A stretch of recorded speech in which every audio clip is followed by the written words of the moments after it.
following the Goldwing thing for years like I have, this is a bike we've all been waiting for a number of years, and I'll speak for myself here. An absolute icon for Honda going back to 1975, recognized as being the first touring motorcycle. And it was a bike that when they made it, touring wasn't even really a thing. I mean, you couldn't reliably ride a motorcycle anywhere. Friend's house and back, work maybe, but you wouldn't want to trust this thing to go really any measurable distance, whereas the Wing came out and that changed everything. And out over the years has evolved into what we can see here. The couch on wheels was the way that it had been described, and that's what it had kind of morphed into. And when you look at it, it's this big, square, soft, rounded corner thing that doesn't look like a couch. It's neat to see with this new one, something a little sleeker, more angular, more ground clearance, 100 pounds lighter, more power, better fuel economy, and then a ton of incredible features. It's something that is proven to be a little divisive among Goldwing fans, and when you have something that's this much of an icon, that's just something that's going to happen. You're always going to have people that like the one that they've got, miss a little bit of storage, something like that. So I think that current Wing riders get on this bike, feel it, experience it. I think a lot of that shatter might dull. So one of the most obvious changes to the Wing for this year is the shape. If you were to have this and previous gen Wing side by side, you'd see a bike that has been made much more angular. So you have those softer corners have been kind of sharpened and brought to points. You got this nice kind of mix in this bike of red and black that really accentuates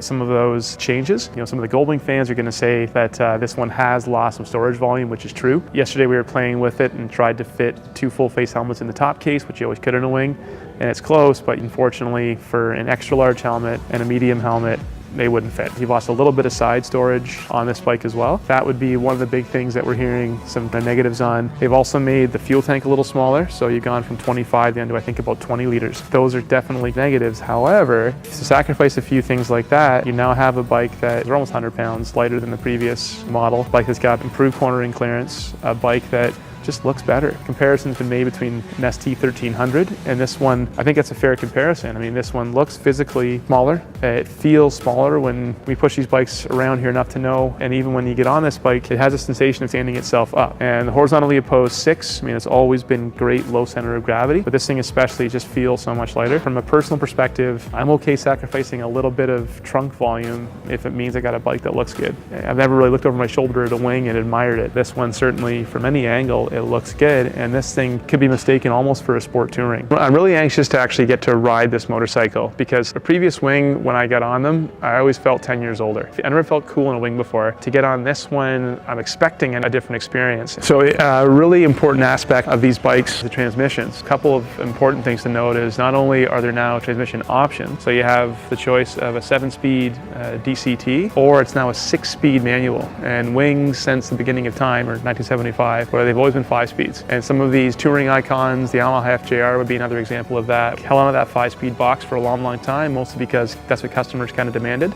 For anybody who hasn't ridden one of these DCT bikes yet, it takes you half a block to get it figured out. So but one of the things that Honda was really trying to do with this machine was highlight just how much of this bike is new. Engine is new in this machine, so displacement is about the same amount, but it is new. I use the Unicam design, which is something that they've been using since the early 2000s on their motocross machines. So it's a single overhead cam that moves 4 valves. The frame on this bike is a twin spar design, and it has like a dual wishbone, and it's electronically controlled up front. This suspension, we've been playing with it in the shop a little bit, and what you notice is that when you compress the suspension, it's how linear the bike is as it goes through its suspension stroke. And that's the benefit of this, is that it really isolates the rider's movements from what's coming at it. So what it would do is give you a very calm, very precise, and very stable ride, and something that's going to have maybe a little more sporting in how it feels. What makes the Goldwing so special is that it's always sort of top of its class, and I think this is kind of breaking new ground. The sport touring segment has been dominated by full-size adventure bikes in the last number of years, and what I like